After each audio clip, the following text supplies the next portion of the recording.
자, 이제 13장으로 넘어갈게요. 두 짐승의 이야기가 나옵니다. 바다에서 나온 짐승, 그리고 땅에서 나온 짐승. 우리 1절에서 13장 1절에서 2절까지 한번 읽어보겠습니다. 시작. 내가 보니 바다에서 한 짐승이 나오는데 우리 열이요 머리가 일곱이라 그 뿔에는 열왕관이 있고 그 머리들에는 인전홍독이라는 이름들이 있더라. 내가 본즉 짐승은 표범과 비슷하고 그 발은 곰의 발과 같고 그의 입은 사자의 입과 같은데 용이 자기의 능력과 보좌와 큰 권세를 그에게 주었더라. 아멘. 네, 바다에서 용이 한 짐승을 불러옵니다. 이 바다에서 올라오는 짐승, 바다는 아까 부정적인 곳이라 했죠. 네, 악한 영들이 갇혀 있는 곳이라고 고대에 알려졌어요. 거기서 올라오는 한 짐승이 있는데 어떻게 생겼습니까? 머리가 몇 개예요? 7개. 뿔이 몇 개예요? 10개. 왕관이 몇 개예요? 10개. 그쵸? 조금 다르죠, 용하고는. 용은 머리 7, 뿔이 10, 왕관이 7인데 이 짐승은 머리 7, 뿔이 10, 왕관이 10이에요. 이게 의미하는 게 뭐냐면 7하고 10은 완전수라고 했죠. 용이 자신의 존재와 권세와 통치를 이렇게 하나님을 모방했는데 이번에는 짐승이 누구를 모방하냐면 완전하신 그리스도를 모방하고 있는 거예요. 예수님을 모방하는 거예요. 그 짐승은 표범 비슷하게 생겼고 곰의 발을 가졌고 사자의 입을 가졌다 이렇게 돼 있죠. 자, 이게 뭐냐면 다니엘서 7장에 가면은 환상 가운데 사자, 곰, 표범이 나와요. 기억나세요? 네, 바벨론, 페르시아, 헬라를 보여주는 그 환상인데 그 이미지를 다 갖다 써서 지금 합체시켜가지고 지금 짐승을 표현하는데 그만큼 큰 권세를 가지고 무섭게 생긴 존재가. 그러면 여기서 알 수 있는 게 뭐냐면은 지금 짐승이 뭘 따라하고 있어요? 예수님을 따라하고 있어요. 예수님을 모방하고 있다는 걸 알 수 있어요. 우리 3절 말씀도 같이 한번 보겠습니다. 3절입니다. 자, 시작. 그의 머리 하나가 상하여 죽게 된 것 같더니 그 죽게 되었던 상처가 나음에 온 땅이 놀랍게 여겨 짐승을 따르고. 네. 근데 이 앞에 우리가 말했던 이 짐승, 예수님을 모방하고 있다라는 것을 볼 때 이 짐승의 정체가 뭘까요? 적그리스도예요. 적그리스도. 이 짐승은 적그리스도를 의미해요. 자, 적그리스도는 거짓 그리스도죠. 자, 3절에 그 내용이 자세히 나오는데 3절에 그의 머리 하나가 상하여 죽게 된 것 같더니 그 죽게 되었던 상처가 나음에 온 땅이 놀랍게 여겨 짐승을 따르고. 머리 7개 중에 하나가 죽었어요. 근데 살아났어. 지금 누굴 따라하고 있는 거예요? 예수님. 예수님이 죽었다가 살아났잖아요. 지금 짐승이 그대로 예수님을 흉내내고 있어요. 자, 이게 뜻하는 게 뭘까요? 네로 황제를 뜻한다고 말해요. 학자들이. 네로 황제. 네로 황제가 죽었을 때 이 짐승이 14절에 보면 칼의 머리를 상하였다 이런 표현이 있어요. 이 짐승이 머리 하나가 칼로 상하여서 죽은 것 같이 된 거예요. 이 표현을 쓴 거는 네로가 잡혔을 때 네로 황제가 누군지 아시죠? 기독교를 박해했잖아요. 로마시를 불지르고 기독교에게 누명을 다 씌워서 기독교인들을 아주 끔찍하게 박해했던 황제가 네로 황제인데 이 네로 황제의 끝이 어떻게 되냐면 자살을 합니다. 사람들 앞에 쫓겨다니면서 자기 목에다가 칼을 꽂고 자살을 해요. 그런데 사람들이 안 믿어요. 이 로마 시대 당시에 실제로 안 믿어서 네로가 살아있거나 아니면 죽었더라도 살아나서 로마의 아주 적대국인 파르티아라는 나라의 군대를 이끌고 다시 쳐들어올 것이다 라는 것이 당시 로마 사회에 퍼져있던 전설이나 이런 소문이었어요.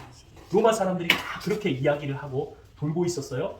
그런데 이 네로가 죽었는데 요한 당시에 어떤 황제가 등장했는데 도미티아누스라는 황제가 등장해서 교회를 박해하기 시작하는 거예요. 요한을 반모섬에 유배시켜버리고 많은 그리스도인들을 죽이기 시작하는 거예요. 그리스도의 입장에서 딱 보면 뭐예요? 네로가 돌아온 거예요. 마치 네로가 돌아온 것 같은 거예요. 진짜 돌아왔다는 얘기가 아니에요. 박해자가 다시 등장한 거예요. 네로와 같은 박해자가. 그래서 이 네로의 전설을, 네로가 죽었다가 살아날 것이라는 그 당대 전설을 이용해서 지금 죽었던 네로가 마치 다시 살아서 돌아온 것 같이 도미티안 황제가 지금 박해자로 교회를 박해하고 있다는 것을 상징적으로 표현한 내용이 머리 하나가 죽은 것 같더니 다시 살아났다라는 것의 의미입니다. 궁극적으로 그러면 교회를 박해했던 도미티아누스 황제, 이것이 1차적으로 사도 요한 당시에 이 짐승이었어요. 짐승으로 빗대어서 표현한 이 황제가, 박해자, 교회를 박해하는 황제를 이 짐승, 용의 권세를 받은 그 짐승으로 비유적으로 표현을 했는데 거기서 끝난 것이 아니라 장차 마지막 때에 예수님 오기 직전에 그때 나타날 적그리스도, 그리스도 행세를 하면서 사람들을 미혹하고 교회를 박해할 자가 올 것을 그 짐승의 모습을 통해 황제의 모습을 통해서 보여주고 있는 거예요. 마지막 때에 등장할 박해자. 이해가 되셨어요? 네. 예, 어렵습니다. 그래서 네, 이해가 되셨다니 대단하신데요. 자, 좀 쉬운 비유를 드릴게요. C.S. 루이스라는 기독교 작가가 있어요. 변증가고 영국 분인데 그분이 굉장히 어려운 글도 썼지만은 재밌는 동화도 썼어요. 판타지 동화. 그래서 영화로도 나왔어요. 여러분 보셨을 분도 있을 거예요. 나니아 연대기 들어보셨어요? 사자와 옷장. 예, 그런 영화도 있었죠. 그런 영화가 사실은 총 7편짜리예요. 7편짜리. 7편짜리를 판타지 소설을 썼는데 그 내용이 너무 재밌어요. 그 마지막 권에 나오는 이야기가 뭐냐면은 마지막 전투라는 책이에요. 7번째 책이. 자, 이게 종말에 대해서 판타지 소설로 쓰고 있는데 이 나니아 연대의 이야기는 이래요. 아슬란이란 사자가 등장하는데 이 사자는 예수님을 비유적으로 표현한 거예요. 이 아슬란 사자가. 이 아슬란이란 사자가 일본에서 세상을 창조해요. 그리고 나서 어떤 일이 일어나냐면은 한 아이가 마녀한테 잡혔는데 그 아이를 구하기 위해서 대신 그 사자가 죽어요. 그리고 3일 만에 살아나요. 예수님 이야기 똑같죠?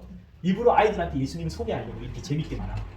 그리고 이 나니아에 많은 사건들이 있는데 이야기가 쭉 흘러가면서 아슬란이 어느 순간에 안 보이고 사람들은 그리고 나니아 백성들은 이 아슬란을 기다리는 거예요. 아슬란님이 언제 올까? 다시 오기만을 기다리고 있는데 이 나니아 북쪽에 한 사건이 발생해요. 교활한 원숭이가 한 마리 살았는데 그 원숭이가 물에 떠내려오는 가죽을 하나 주었는데 보니까 사자 가죽이야. 그래서 친구 당나귀한테 덮어 씌웠어요. 근데 사람들한테 속이는 거야. 아슬란님이 왔다! 그러니까 아슬란이 왔다니까 다 놀래가지고 와 이렇게 하는 거예요. 근데 안 보여져. 조금만 보여지고 마구간에 넣어놨다가 밤에 또 잘 안 보일 때 이렇게 보여주면서 거짓말을 하는 거예요. 아슬란님이 맛있는 걸 먹고 싶다더라. 아슬란님이 돈 벌어 오라더라. 이런 식으로 거짓말을 해가지고 그 백성들을 괴롭히기 시작하는 거예요. 노예로 부리고 심지어는 죽이기도 하고 적국에 팔아버리기도 하고. 그래서 너무 고통 가운데 있는 거예요. 그래도 아슬란 말인데 들어야지, 아슬란님 말인데 들어야지 하면서 이 원숭이하고 이 당나귀하고 그 사람들을 엄청 괴롭게 만드는 거예요. 거기다가 진저라는 말하는 고양이까지 등장해서 아슬란이 해서 막 광고를 하면서 거짓말로 사람들을 속이는 거예요. 더 믿는 거예요. 그 상황에서 나니아 왕국을 다스리고 있던 인간의 후예가 있었어요. 티리언이라는 사람인데 계시록보다 이게 더 재밌는 것 같아요. 집중력이 좋아요. 이 티리언이라는 이 왕이 아슬란님이 예수님이 정말 왔다고 확인하고 올라온 거예요. 사람 조금만 데리고 올라간 거예요. 그런데 알고 보니까 원숭이가 속인 거야. 그걸 알아차렸는데 잡혔어요. 원숭이한테. 군대를 다 자기 쫄자로 만들었거든요. 군인으로 만들었거든요. 그 백성들을 속여서. 그래서 나무에 묶어놨는데 이 타티안이라는 왕이 아슬란한테 기도를 해요. 제발 우리를 구해주세요. 아슬란님. 예수님 도와주세요. 한 거죠. 그러니까 현실 세계에 있던 유스티스라는 이 아이를 아슬란이 보내요. 그리고 이 왕을 풀어주게 되고 다시 힘을 합쳐서 이 원숭이를 무찌르러 갔는데 워낙 군대가 강해서 패하게 되고 절망적인 상황이 찾아왔어. 이제 다 끝이다 하는 순간에 아슬란님이 딱 나타나는 거예요. 그래서 원수들을 다 무찌르고 시간의 거인을 깨워가지고 온 세상을 끝을 내버리는 거예요. 그러면서 새로운 세계, 영원한 세계로 데리고 들어가는 거예요. 성경하고 너무 똑같죠? 여기서 중요한 건 뭐냐면 원숭이가 사자탈을 씌워서 속였다는 거예요. 근데 마지막 때도 이런 일이 우리 가운데 일어납니다. 원수 사탄이 적그리스도를 세워서 사람들을 속이고 미혹하고 넘어뜨리고 한다는 거예요. 마지막 때 가짜 예수님을 세워서. 자, 그것이 적그리스도고 최후 종말 때 예수님 오기 직전에 일어날 일입니다. 아셨죠? 예. 네, 우리는 그러한 미혹에 받지 않도록 항상 깨어 있어야 될 줄 믿습니다. 자, 그러면서 이 짐승이 정체가 이제 뭔지 나왔죠? 적그리스도다. 1차적으로는 로마 황제고 최종적으로는 누구다? 적그리스도다라는 것이죠. 자, 그러면은 이제 용이 이 적그리스도에게 권세를 줍니다. 4절 말씀 읽겠습니다. 시작. 용이 짐승에게 권세를 주고 용이 비결매하며 짐승이 비결매하여 이르되 누가 이 짐승과 같으냐 누가 너희 이와 더불어 싸우리까. 네, 그렇죠. 용이 사탄이 누구에게? 짐승에게, 적그리스도에게 뭘 준다고요? 황제에게 권세를 줬어요. 그래서 그 권세를 가지고 온 세상을 괴롭히고 성도들을 박해하고 하는 거예요. 그리고 심지어는 누가 짐승과 같으랴 이 표현은 뭐냐면 성경에서 하나님 찬양할 때 쓰는 표현인데 그 찬양을 지금 누가 받고 있어요? 예수님이 받아야 될 찬양을 짐승이, 용이 받고 있어요. 하나님의 모습을, 그리스도의 모습을 모방하고 있죠. 똑같이. 자, 그러면서 5절입니다. 5절 시작. 또 짐승이 가장되고 신성이 도전하라는 입을 막고 또 왕을 이런 권세를 받으리. 네, 짐승이 과장되고 신성 모독하는 말을 합니다. 그리고 42달 동안 일할 권세를 받는다. 아까 42달이 뭐라 그랬죠? 3년 반, 1260일. 이제 뭔지 알죠? 초림부터 재림까지 기간을 말해요. 여러분, 적그리스도가 언제 등장했죠? 아까 적그리스도가 짐승이라 했는데 언제 등장하죠? 초대교회 당시에 있었어요? 많이 있었어요? 여러 명이? 황제, 초대교회 당시. 그리고 초림부터 재림의 이 기간에도 적그리스도들이 있다고 했어요. 요한이 있어나 다른 성경에 들이라고 했어요. 그 적그리스도들은 누구죠? 내가 그리스도다 하는 이단이고 교주를 말해요. 자, 그런데 그게 끝이 아니라 최종적으로 예수님 재림 직전에 등장할 짐승, 진짜 적그리스도가 있다라고 성경은 말하고 있고, 그가 사탄으로부터 권세를 얻어서 마지막 때의 성도들을 크게 박해할 것이다 라고 예언해주고 있습니다. 자, 6절 말씀을 읽겠습니다. 시작. 짐승이 입을 벌려 하나님을 향하여 비방하되 그의 이름과 그의 장막 곧 하늘에 사는 사자들을 비방하더라. 네, 그쵸. 짐승이 적그리스도가 하나님도 비방하고 성도들도 비방할 거다라고 말합니다. 7절입니다. 시작. 또 권세를 받아 성도들과 싸워 이기게 되고 각 족속과 백성과 마음과 나라를 다스리는 권세를 받으니. 그쵸. 당시 황제가 성도들을 죽이고 박해하고 사자마비 되게 하고 그렇게 해서 이겼어요. 겉으로 보는 건 이기지만, 이게 적그리스도가 짐승이 이기는 것처럼 보이지만 성도들이 믿음을 지킴으로 성도들이 승리한 것이다 라고 앞에서 살펴봤죠. 그리고 모든 권세를 다 받아요. 나라와 방언과 백성 모든 나라를 다스리게 된다라는 것입니다. 8절입니다. 시작. 죽임을 당한 어린 양의 생명책에 장세의 이후로 이름이 기록되지 못하고 이 땅에 사는 자들은 그 나무 짐승에게 경계하리라. 네, 생명책에 기록된 자, 택함 받은 자, 구원받은 자 빼고는 다 뭐예요? 짐승에게 경배하게 돼요. 당시에 로마 황제 숭배가 있었거든요. 신처럼 하는. 많은 사람들이 로마 황제 숭배에 참여하고 빠지게 됐는데 신실한 그리스도인들은 그 믿음을 지켰다고 해요. 자, 우리 계속해서 읽겠습니다. 9절, 10절입니다. 시작. 누구든지 기가 있거든 그들을 지어다. 사로잡힐 자는 사로잡혀갈 것이요 칼에 죽을 자는 마땅히 칼에 죽을 것이니 성도들의 인내와 믿음이 여기 있느니라.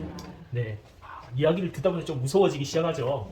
마지막 때에 적그리스도가 나타나서 교회를 박해하고 하는데, 오늘 본문에 사로잡힐 자는 사로잡히고 죽을 자는 칼에 죽고 그런 고난과 박해, 순교를 당할 것인데 성도들의 인내와 믿음이 여기에 있다. 고난과 박해 속에서도 성도들이 인내하고 믿음을 지키게 될 것이다 라는 것입니다. 자, 그래요.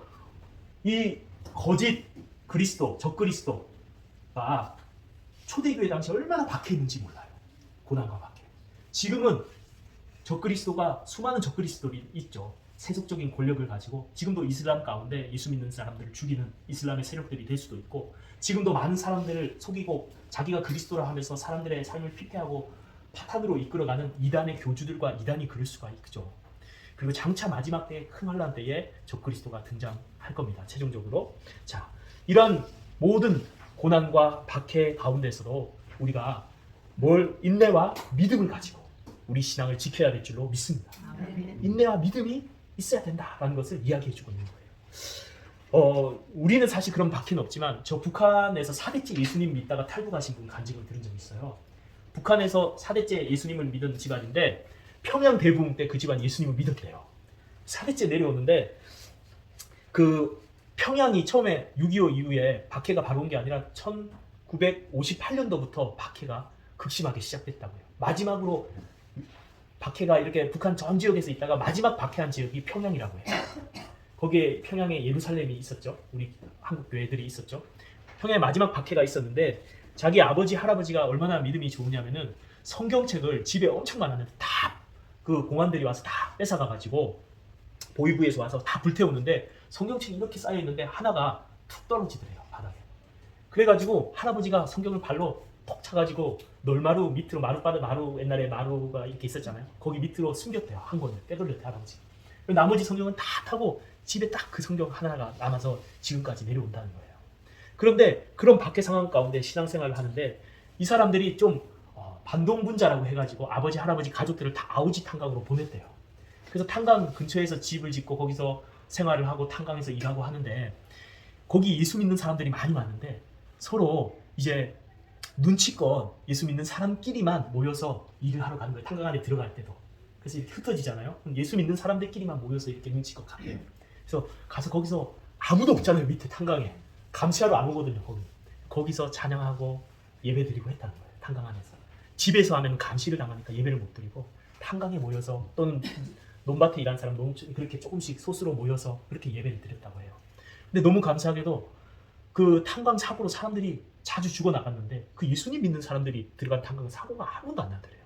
그래서 아버지나 할아버지나 다 살고 그렇게 나와가지고 기도할 때도 언제 하냐면 새벽에 이불 뒤집어 쓰고 할아버지 아버지가 막 주말 할머니랑 다 그런다 소리도 안 내고 주말 이렇게 기도를 한다는 거예요. 이 집사님이 어렸을 때 보니까. 그리고 이제 극동방송이 거기까지 들리더래요. 극동방송을 주파수를 맞춰서 원래 이렇게 듣고 그렇게 신앙생활을 지켜왔다는 거예요. 그러다가 자기가 12살 때 자기는 예수님을 안 믿었는데 왜냐하면 어렸을 때 애들 세뇌시키잖아요. 가족이라도 전도하기 힘들다고 해요. 그래서 자기는 12살 때 예수님을 안 믿었는데 그 성경책 한 권 남겨놓은 걸 발견한 거예요. 집에서. 이런 반동 같은 책이 있나? 그러면서 성경 전서 말고 전셔 이렇게 쓰여진 옛날 책 이렇게 있는 게. 그래갖고 이거를 보이부에 고발해야 되나 학교 선생님에 고발해야 되나 고민하다가 아버지한테 말했대요. 근데 아버지가 아무 말 안 하고 데리고 나가더니 얘야 저기 산 누가 만든 줄 아니? 하나님이야. 저기 하늘 누가 만든 줄 아니? 하나님이야. 그러면서 창세기부터 성경 얘기를 쭉 해주시는데 믿어지더래요. 하나님 택한 백성이라고 자기 고백하더라고. 그냥 믿어지더래요. 거기서 안 믿고 고발하면 잡혀가잖아요. 아버지가. 믿어지더래요. 믿어지고 요셉 이야기를 읽는데 그렇게 눈물이 나더래요. 감동적이고. 그래서 예수님을 믿게 되고 그리고 북한에서 이제 생활을 하는데 같은 마을에 40세 된 그 아는 오빠가 있었는데 그분 북한에서 전도를 한답니다. 북한 사람들이. 하는데 대놓고 못하고 진짜 이 사람 되겠다 싶으면 목숨 걸고 한대요. 그런데 그 40세 되는 분이 목숨 걸고 전도하다가 붙잡힌 거예요. 보이부에. 그래가지고 보이부 사람들이 다 보는 데서 공개 체험하려고 물어보는데 너 예수님 안 믿는다고 하면 살려줄게. 예수 부인하면 살려줄게. 라고 이야기하는데 예수님은 부인하지 않고 끝까지 예수 믿는다. 고백하고 목이 잘려서 죽었대요. 그리고 그 아이들은 정치범 수용소로 보내져 버리고 그런 상황 속에서 믿음을 지키고 목숨 걸고 예배하고 목숨 걸고 전도하는 거예요. 자기 아버지는 보이부 또 감시하는 그 사람들이 있대요. 몰래 숨겨둔 사람, 심어져 있는 사람들. 그 사람들에게 전도를 해서 2명이나 전도를 하고 그 전도한 총각 한 명이 자기하고 결혼을 해서 신랑이 됐다는 거예요. 그러면서 신앙 이야기를 하는데 아 정말 우리는 편하게 신앙생활을 하구나 하는 생각들이 들더라고요. 참으로 목숨 걸고 예배드리고 목숨 걸고 기도하고 목숨 내놓고 성경 읽어야 되고 우리 얼마나 좋습니까? 성경 공부합시다 하면 목숨 걸고 전도해야 돼요. 그런 상황 속에서도 믿음을 지키고 인내하는 성도들이 지금 이 시간에도 저 북녘 땅에 있는 줄 믿습니다. 오늘도 그곳에서 누군가는 하나님을 예배했을 거예요. 조용히 모여서 큰 소리로 찬양하지도 못하고 그래서 그분들의 기도가 뭐냐고 그 탈북하신 분들 이야기 들으니까 기도가 남한교회가 붕하는 게 기도 제목이에요. 부끄럽더라고요. 마음껏 예배 드리는 이 남한교회가 얼마나 좋냐고 이 남한교회가 예배를 더 잘 드리고 붕하는 게 그들이 북한에서 한 기도라고 그렇게 고백하는 걸 들었어요. 사랑하는 성도님들 인내와 믿음으로 우리도 그 정도 밖에는 없지만 신앙을 지키기 위해서 목숨 걸고 기도하고 목숨 걸고 말씀 볼 수 있기를 주님의 이름으로 축복합니다. 자, 우리 11절 말씀을 또 보도록 하겠습니다. 두 번째 짐승이 나옵니다. 11절에 시작. 내가 보매 또 다른 짐승이 땅에서 올라오니 어린양같이 두 뿔이 있고 용처럼 말을 하더라. 네, 두 번째 짐승이 이번에는 어디에서 올라와요? 앞에서는 바다에서 올라왔는데 땅에서 올라와요. 그런데 어린 양 같이 어린 양 또 닮았어. 어린 양으로 위장을 한 거예요. 뿔이 있고. 자, 그리고 그런데 다른 점이 있어요. 뭐처럼 말하더라? 용처럼. 용은 누구예요? 예뱀. 예뱀 누구예요? 거짓의 아버지.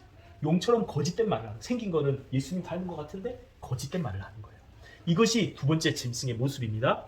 자, 그러면서 12절 말씀 읽겠습니다. 시작. 그가 먼저 짐승의 모든 것을 그 앞에서 행하고 땅과 땅에 사는 자는 자처럼 짐승에게 되어야 하는 오죽에 되어야 자니라. 네, 이 두 번째 짐승이 하는 일이 뭐냐면 첫 번째 바다에서 나온 짐승에게 뭐하게 해요? 사람들로 하여금 경배하게 하죠. 그리고 그 짐승의 권세를 그대로 행해버리죠.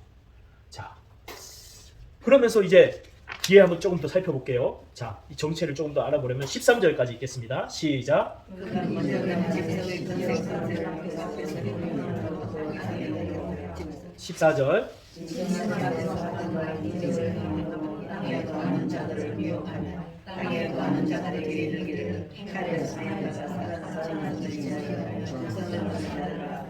네, 이 두 번째 짐승이 하는 게 뭐예요? 큰 이적을 행해요. 하늘에서 불이 떨어지게 한대요. 장난이 아니죠. 그리고 뭐라고 해요 또? 사람들을 큰 기적을 행함으로 미혹해서 이 짐승의 우상을 만들어라 라고 이렇게 말해요. 자, 뿐만 아닙니다. 15절 말씀 읽겠습니다. 시작. 그가 그것을 받아 짐승의 우상에게 생기는 줄을 주어 그 짐승의 영광을 살게 하여 그 짐승의 우상에게 경배하지 아니하는 내 짐승이라 하게 하라. 네, 어떻게 합니까? 짐승의 우상에게 생기를 주어서 말을 하게 하고 엄청난 권세죠. 하늘에서 불 떨어뜨리고 짐승의 우상을 만들어라. 짐승의 우상을 막 말하게 만들고 그러면서 어떻게 해요? 짐승에게 경배하게 하고 짐승의 우상을 섬기게 만들고 있어요. 적그리스도를 섬기게 만들고 있어요. 이 짐승이 하는 행동이 성령님이 하시는 역사를 따라하는 것 같다는 생각이 많이 들어요. 그렇죠? 권능을 성도들에게 주시고 권능 있게 이적을 행해서 복음을 증거해서 예수 그리스도만을 섬기게 하는 것이 성령님의 사역과 역사인데 두 번째 짐승은 성령님이 하시는 것을 흉내내고 있어요. 이런 거 보니까 용은 누구를 흉내내요? 하나님. 짐승 첫 번째 짐승 누구를 흉내내요? 예수님. 세 번째 짐승 누구를 흉내요? 성령님. 삼위일체 하나님을 흉내내고 있어요. 지금 사탄과 두 짐승이. 그러면서 사람들을 미혹하고 있는 것을 보게 됩니다. 자, 이 두 번째 짐승의 정체가 뭘까요? 자, 이 정체가 뭐냐면 역사적으로 요한 당시에 첫 번째 짐승의 정체가 뭐라 그랬죠? 로마 황제. 도미티아누스 황제가 자기를 하나님이라고 했어요. 내가 자기를 주와 하나님이라고 부르라고 명령하면서 황제 숭배를 하게 했어요. 왜냐하면 황제의 권세를 강하게 하기 위해서 신처럼 떠받들게 만들고 잘 섬기는 나라 도시들한테는 혜택을 줬던 거지, 이 로마 황제가. 그러니까는 이 로마 황제를 잘 섬기기 위해서 황제의 제사장이 있었어요.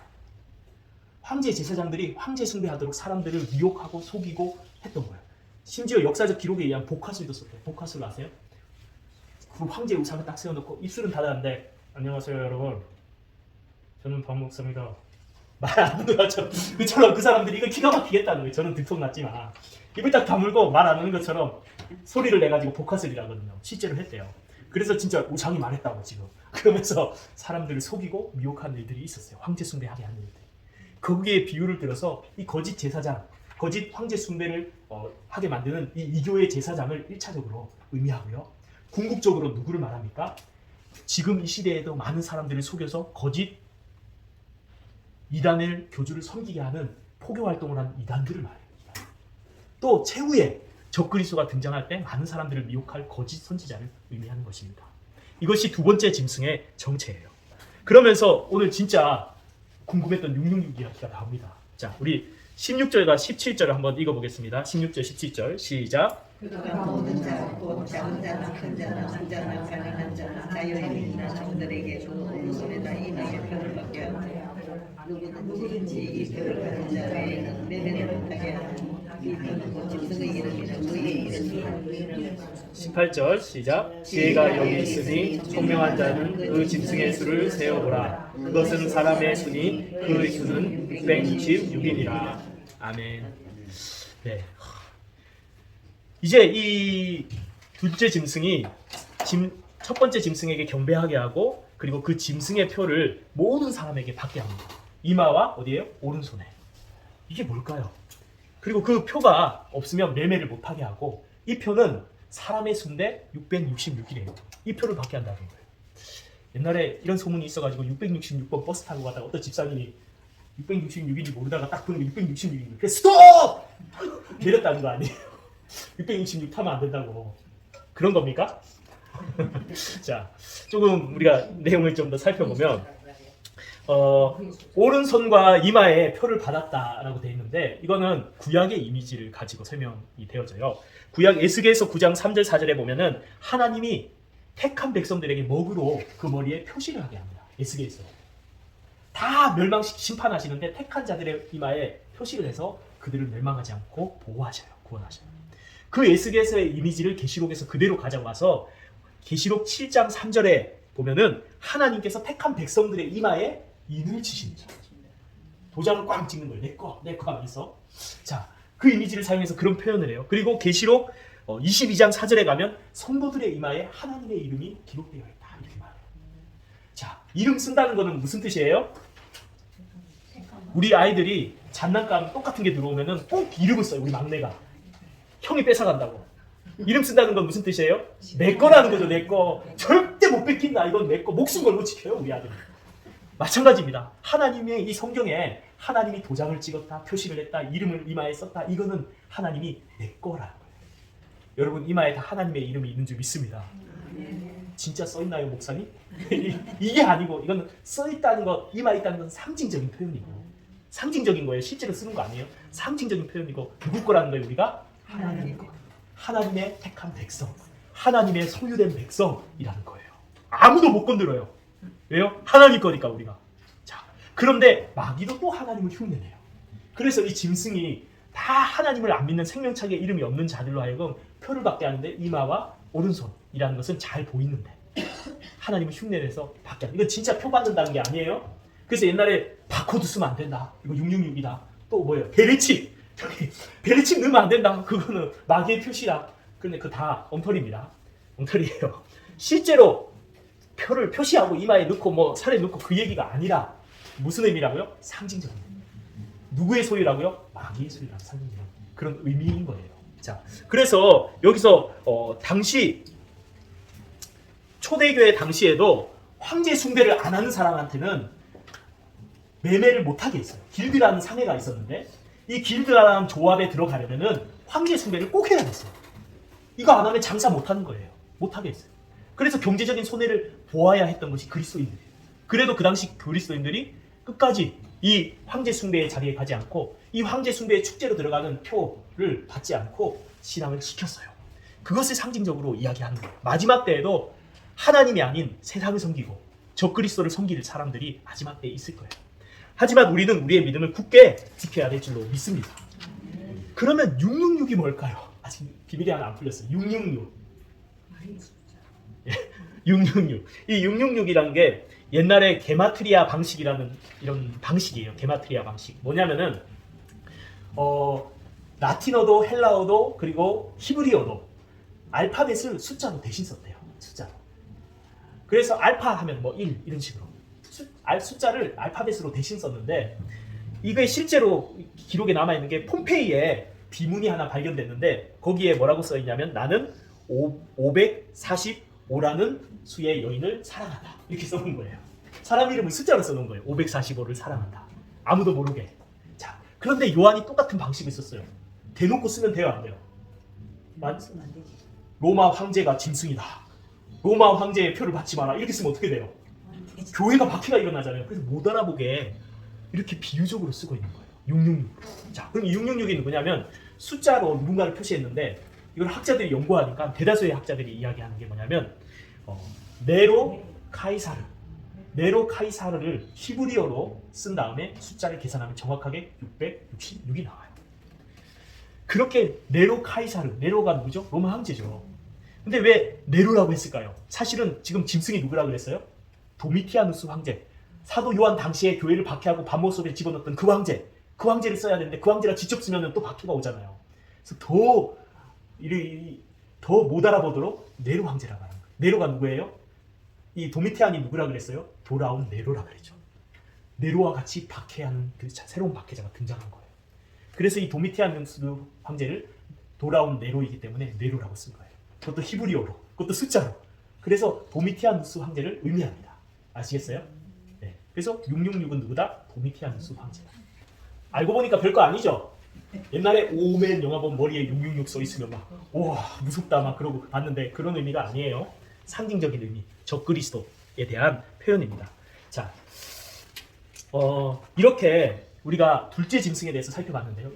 둘째 짐승은 뭐예요? 이 황제 숭배를 하도록 사람들을 속이고 거짓말로 미혹했던 그 당시의 황제의 이방 제사장이었고, 1세기 당시는.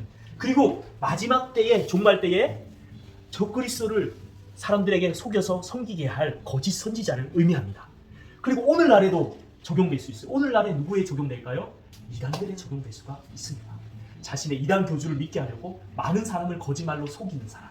이 이단들의 속임에 우리가 빠지지 않도록 정신을 바짝 차려야 될 줄로 믿습니다. 한 신천지에 빠졌다가 나온 김은강 자매의 간증을 들은 적이 있어요. 이 자매가 판소리를 초등학교 때부터 했어요. 대학까지 전공했어요. 나중에 그 판소리 국악 연주단에 들어가고 유치원 선생님도 했어요. 그런데 이분이 일찍 사회생활을 판소리를 하고 시작하니까는 되게 사람들 관계에서 회의감이 든 거예요. 그래서 친구한테 상담했어요. 대학교 때부터 친했던 친구. 근데 그 친구가 숙대 다니는 아는 언니가 있는데 상담 전공인데 마치 논문을 쓰고 있다.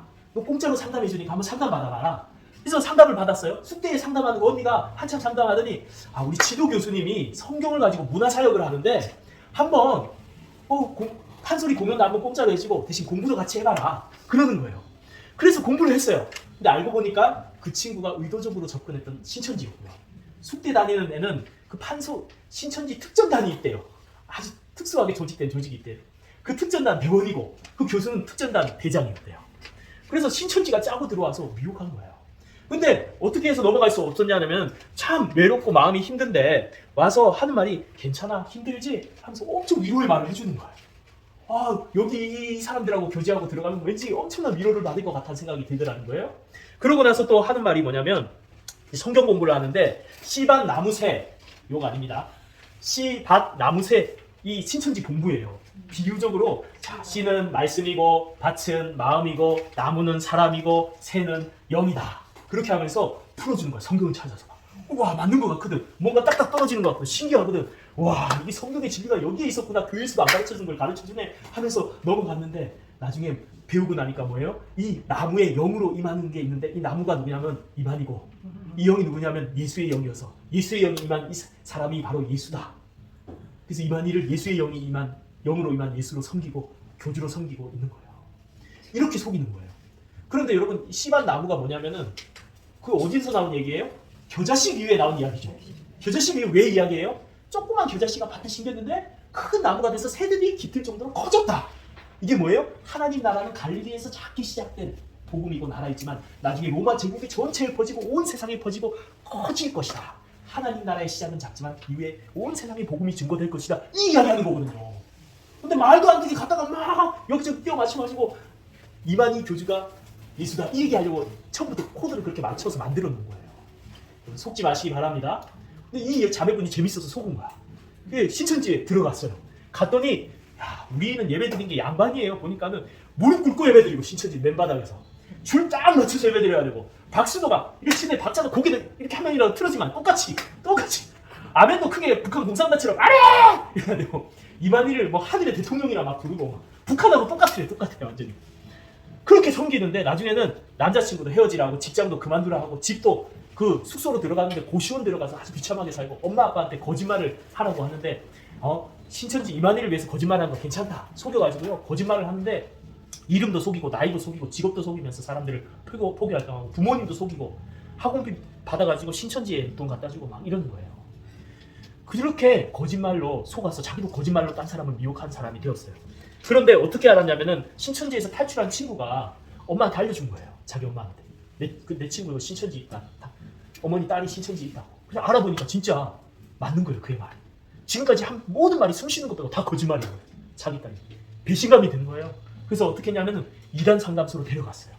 데려가서 상담받는 기간에는 못 나가게 하거든요. 그러니까 엄마 어깨를 물어가지고 나중에 보니까 멍이 들고 손으로 자해해가지고 탈출하려고 불에 자해도 하고 별짓을 다 한 거예요. 그래서 끝까지 공부를 하면서 깨달았어요. 이만희한테 속았다.